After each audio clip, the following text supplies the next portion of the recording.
அனுமதியின்றி முகாம் நடத்தும் பள்ளிகள் மீது கடும் நடவடிக்கை எடுக்கப்படும் என தனியார் பள்ளி இயக்குநரகம் தற்பொழுது எச்சரிக்கை விடுத்திருக்கிறது. மாநில அமைப்பு மூலம் பயிற்சி பெற்ற ஆசிரியர்கள் இல்லாத எந்தவொரு அமைப்பும் பள்ளியில் செயல்படக்கூடாது என்றும் அந்த எச்சரிக்கையில் குறிப்பிடப்பட்டிருக்கிறது.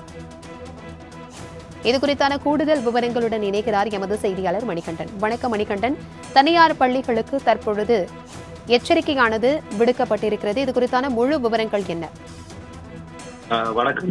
NSS, NCC, scout and guides மற்றும் JRC போன்ற அமைப்புகள்ல பள்ளிகள்ல நடத்தப்பட்டு வருகின்ற முக்கியமான இந்த முகாம் போன்றவற்றிற்கு முக்கிய கட்டுப்பாடுகளை தனியார் பள்ளிகள் இயக்குநரகம் வெளியிட்டிருக்கிறது. அதன்படி மாநில அமைப்பாக செயல்பட்டு வரக்கூடிய இந்த அமைப்புகள்ல ஆசிரியர்கள் பயிற்சி பெற்றிருந்தால் மட்டுமே அவர்களை இந்த முகாம்கள்ல செயல்படுவதற்கு அனுமதிக்க வேண்டும்.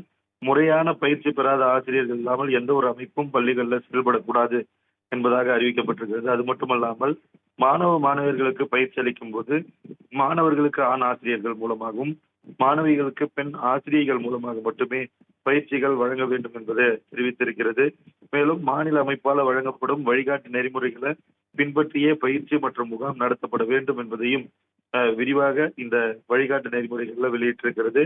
பள்ளி வளாகத்திற்கு உள்ளேயோ அல்லது மாவட்ட அளவுல அல்லது மாநில அளவுல முகாம்கள் நடத்தப்படும் போது உரிய அமைப்பை சேர்ந்த மாநில பொறுப்பாளர்களின் கடிதத்தின் அடிப்படையில் தான் DO-வின் அனுப்பி ஒப்புதல் பெறப்பட்டதற்கு பிறகு அந்த கூட்டம் நடத்த வேண்டும். அந்த அனுமதி அளிக்காமல் அந்த கூட்டத்தை நடத்தக்கூடாது என தெரிவித்திருக்கிறது. அது மட்டுமல்லாமல் பள்ளி அளவிலோ மாவட்ட மற்றும் மாநில அளவிலோ முகாம்கள் நடத்தப்படும் போது மாணவர்கள் பாதுகாப்பிற்கு ஆண் ஆசிரியர்களும் மாணவிகள் பாதுகாப்பிற்கு பெண் ஆசிரியர்கள் சார்ந்த அமைப்பின் விதிமுறைகளின் போதிய எண்ணிக்கை நியமிக்கப்பட வேண்டும் எனவும் தெரிவிக்கப்பட்டிருக்கிறது.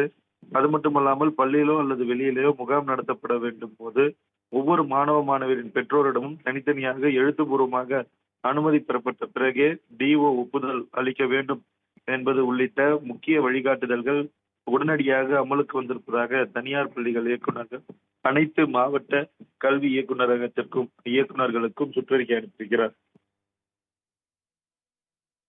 நன்றி மணிகண்டன்.